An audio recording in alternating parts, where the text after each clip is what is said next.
Hey, Peter. Hey. Are you hungry? Yes, starving. Are you hungry for more? I'm hungry for Mo.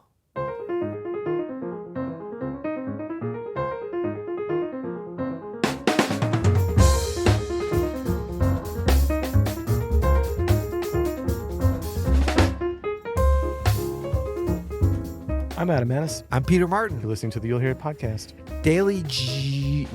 Can't say it today. Just daily banter today. We're doing a little experiment. What are we doing? We may not mention the word J. Don't say it. Yeah. Well, you know what? I don't like the word anyway. I don't like jazz. I don't like jazz. I love what jazz is. Yeah. But we're not even going to talk about, you know what? It's probably going to come up, actually.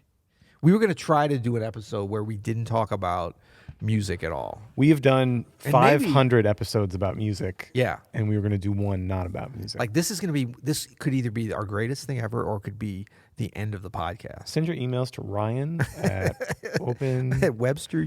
Okay. So yeah, we're going to talk about, this is all about Adam and Peter's palate, not our musical palate. We didn't specify that because we still wanted people to tune in. But if you hate food, if you're not a fan of food, tune out. But everybody's a fan of food, right? Yeah. And we're big fans of food here, right? Well, we are. I was going to say this is going to be an interesting episode because you have gone #plant-based and I have gone #keto. #keto. So if you don't know, keto and plant-based are essentially polar opposites. You eat nothing but plants. Yeah. I eat mostly meats and no breads. Yeah. Yeah. But I have to make a little distinction. This might turn from a palate into like a little bit of a lifestyle food and diet war here. I can see that going on. And seeing as both of us are not only licensed jazz musicians, but we're licensed dietitians and nutritionists. You're not. We're not? Okay. No, you're not. This could be interesting. But I was thinking about this, and now we are really bantering. #attorney, help.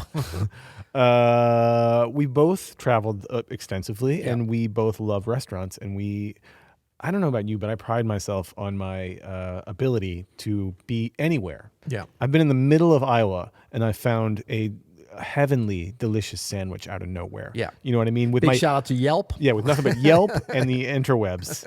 Because it's not just Yelp. You got to do some secondary dimensions on this. And when you're in the middle of nowhere, Yelp is and in certain countries, Yelp is useless because it's not operating there. That's right. Like some big countries, you know. And actually, as someone who's married to someone who's in restaurants for a very long time, Yelp is not the greatest thing for restaurants. No, they I don't like think so. Yelp. It's kind of like the rating system for podcasts, and that's I think why we lost that. That's for another episode. You know, everything is about thumbs up and thumbs down. Give us a thumbs up if you're enjoying this episode. But you really are a foodie. I'm like a foodie junior, foodie light. Like you really know a lot about food. I think partly because of your, family connection in the industry and stuff. Yeah.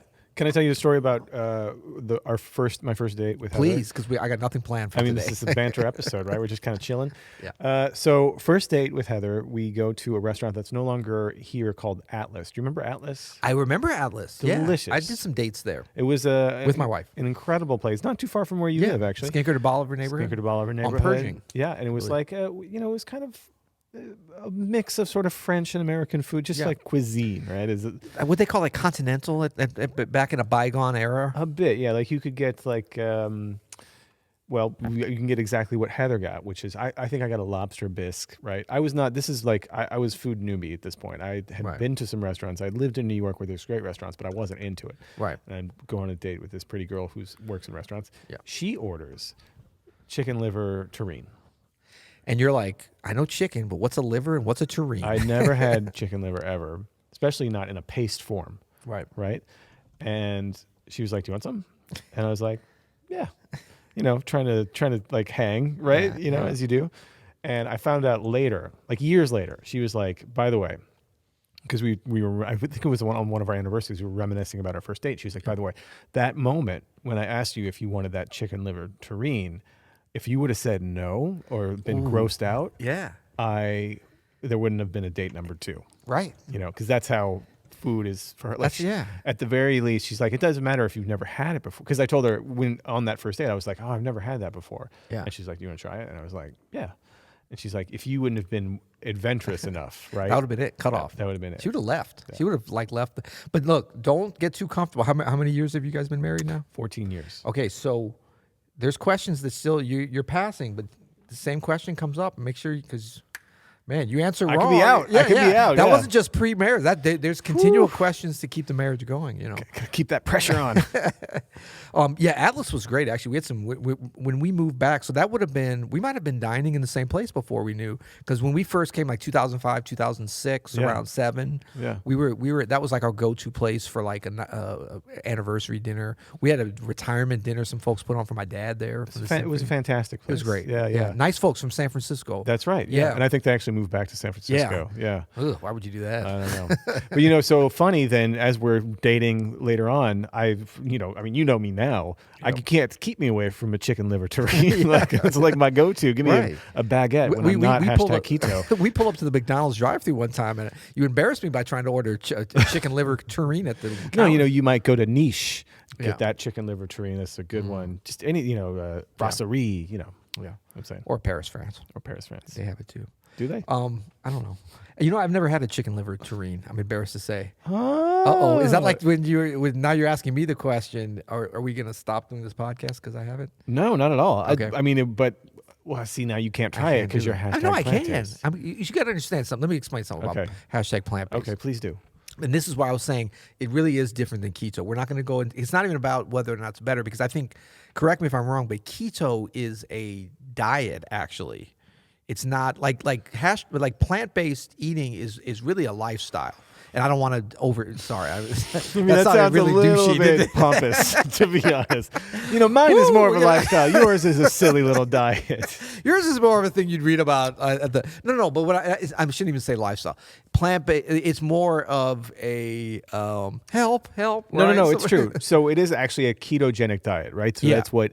and I'm not. It's a system. That's what I mean. Like you're getting your body into ketosis. Yeah. Right. So you put in not very many carbohydrates, and your body, which chooses to burn alcohol and carbohydrates first, apparently. Yeah.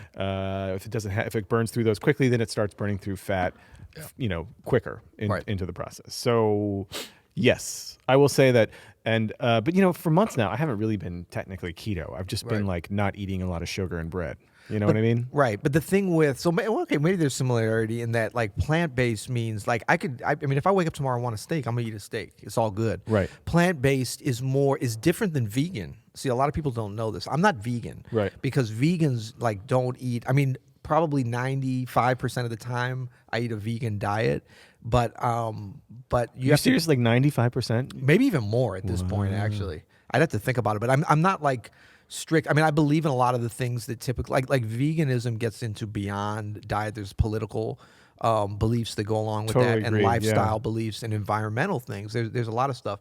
But plant-based is more like, you're eating vegan most of the time, if not all the time, and you're normally trying to do that because it's like a preference that you have, both for the environment, for your health, right, for just kind of your overall thing. So it becomes a thing of like, you just prefer to do that. And so I've kind of lost my taste for a lot of that stuff. But if we're like doing a duo piano tour and we're in Paris and and you're like, dude, you got to try this chicken liver terrine. I'm trying it. If I'm feeling it, I'm not like, oh no, it's against my religion. It's not a religious kind of a thing. It's more of just a basis for what the diet is. So you're not super cut dry, like I'm never eating meat ever again and all that stuff. Right now I'm pretty much like I couldn't see myself eating meat again. But I'm not like I say, if I wake up and just have to have it. The thing with the plant-based diet right now is so weird is that you can, and my palate, we're talking about a lot of things today, not jazz. Scooby-Doo. It feels great, man. I gotta say, it feels really refreshing. I feel like we're out of our expertise. Right, can you get some Manhattans? I'll take one up and he'll have one on the rocks. Perfect. Yeah. That you can eat a lot of meats. We had sausage last night that was a very good sausage. Beyond Meat. Yeah. Big shout out to Beyond Meat. Oh, they're doing it now with this Beyond stuff, right? Yeah, and it was all natural, not the natural flavors stuff. Not necessarily the healthiest thing.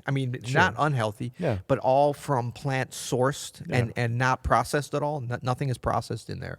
But it's a darn good sausage, my friend. In fact, we might have to invite you over for a little bit of the sausage and see if it's not going to be a pork sausage. It's not going to Hey, be a boudin. I like you had me at sausage. Yeah, That doesn't yeah. matter. But you know what? So do you remember when I first started working here at Open Studio? I think I was doing vegan 5 days a week. You remember that? Really? Oh yeah, that's I was right. doing I was vegan 5 days a week, and I'd have 2 days off, and it was purely for the environmental reasons, for the impact on the environment. You just on the weekend you didn't care about the environment. No, it was just my. But see, here's the thing. So even now, Heather and I will have meatless days for that reason. Yeah. To just try to like soften the blow of Right. You know. But what I found interesting when I was doing that was it really changed the way I thought about each meal. Like when you're into, it's just a typical plate has a protein and a starch and a vegetable and maybe some fruit for dessert or whatever. And like that, when you're vegan or plant-based, #plant-based, that kind of goes out the window a little bit. Like it actually opens up your palate, I find, more than I thought it would. I thought I would be limited, but it really kind of like you start thinking about what you can eat in a different way. It's really liberating in a sense. Yeah, I agree. I try not to like proselytize too much about it, but it's been really fun actually for me, and it's not limiting in the way that most people think it is. Now, do you run into issues at restaurants? I can't imagine it's as bad as it once was. It's usually not. Yeah, it's not. I mean, like you can't go to Pappy's, but for the ribs, obviously. Yeah, that kind of place. But I mean, most of the places I go, I mean, you know what's been interesting for me traveling? You're talking about being in Iowa and finding something great. This has been a challenge, but there's so many great, and normally they kind of go under the vegan moniker or vegetarian friendly that you can find from Yelp or these other. They have like this Happy Cow app and stuff. I think that's what it's called, but it's like a Yelp for vegan places. Nice. I've gone to places that I would have never gone before. I went to this vegan joint that is like in Berlin that will knock your socks off. I mean, it's just like really casual stuff, and they kind of do. A lot of people are kind of against these like fake meats. They call them fake meats, but I just look at them as like they're plant-based. You can get a burger. You can get a really interesting. I mean, there's all these different kinds. The Impossible Burger, right? Yeah. Well, there's the Impossible, but there's a lot of other ones and stuff. There's.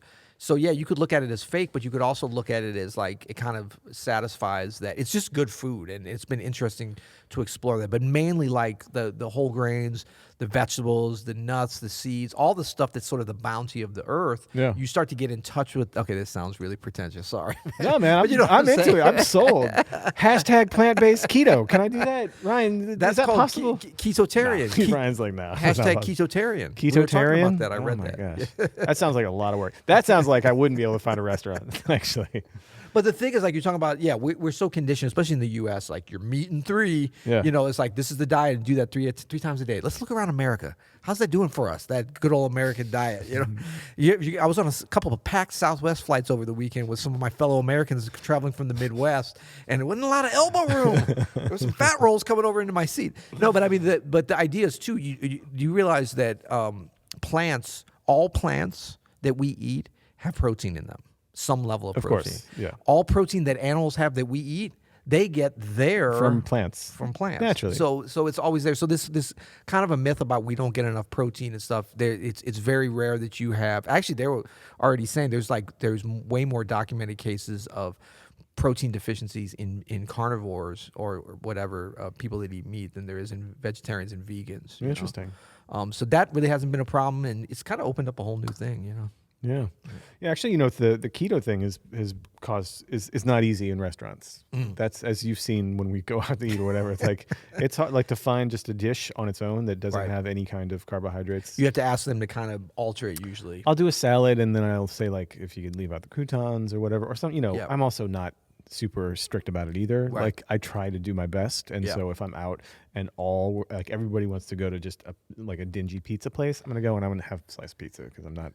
A monster. Right. Right. And I try to. I know I'm sounding kind of dogmatic, but you know me. I'll eat whatever. Sure. Not whatever, but I think that's important too for people to realize. And I like your thing about and I'm remembering now the weekday vegan thing. Yeah. Is like none of this stuff needs to be binary because some of these people that I've heard some of these people talking about veganism. They're like, well, what about if a bug flies into your mouth? What are you going to do then? I mean, it can get really, really ridiculous. Because how many bugs a week do we swallow or whatever? I don't want to talk about that, man. Anything but jazz and that. You like me? Come on, man. It's ketosis. You're fine with the bugs. No, but I mean, it can get a little ridiculous, and it's like we're not that important, really. Yeah. This was fun. Yeah. This is just kind of us, talking like we normally do. It was nice to not have to talk about like a minor 7. I forgot what I don't even know music theory Well, you know anymore. what? I think tomorrow we're going to be back on our jazz A game. So we want folks to know that, because as much as we like talking about other stuff, people coming here for daily jazz advice. So we appreciate you guys for tuning in today. Yes. On a little bit of a departure from our norms. Yeah. And then until tomorrow. You'll hear it.